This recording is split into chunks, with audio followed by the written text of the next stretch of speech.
profil qu'on recherche pour devenir rapporteur, c'est le profil de quelqu'un qui a envie de contribuer à la transparence du financement de la vie démocratique, à établir cette transparence, qui n'est pas allergique au périmètre comptable, parce qu'on va contrôler des comptes de campagne, des justificatifs, des factures, ce genre de documents. Mais également, on va avoir à traiter ça peut être des films montrant des meetings, ça peut être des photographies, et ainsi de suite. Donc il faut avoir un petit intérêt évidemment pour la vie politique.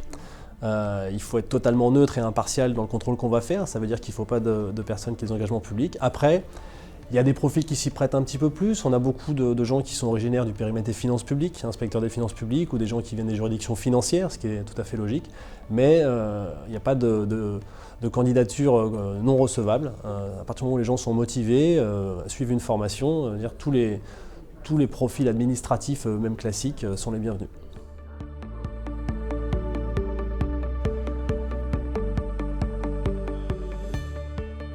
Le rapporteur est en charge d'instruire les comptes de campagne qui seront déposés par les candidats à une élection.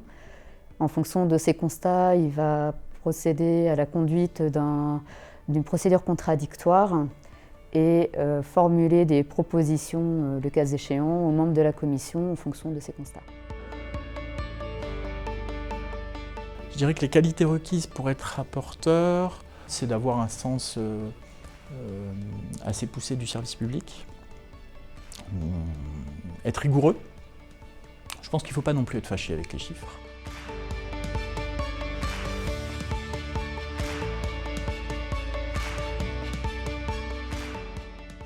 Dans cette mission, il y a trois champs que j'aime bien. C'est le côté serviteur de l'ombre de l'État.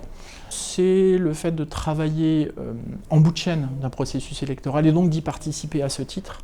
C'est d'abord la variété des dossiers qui sont présentés en fonction de la nature de l'élection, mais c'est aussi d'être un maillon de la chaîne politique en voyant l'utilité concrète en fait, de l'impact du travail sur la régulation de la vie politique. Le fait de pouvoir échanger avec le chargé de mission, plus généralement avec les services de la commission, et puis avec le rapporteur général sur des sujets qui ne vont pas forcément de soi.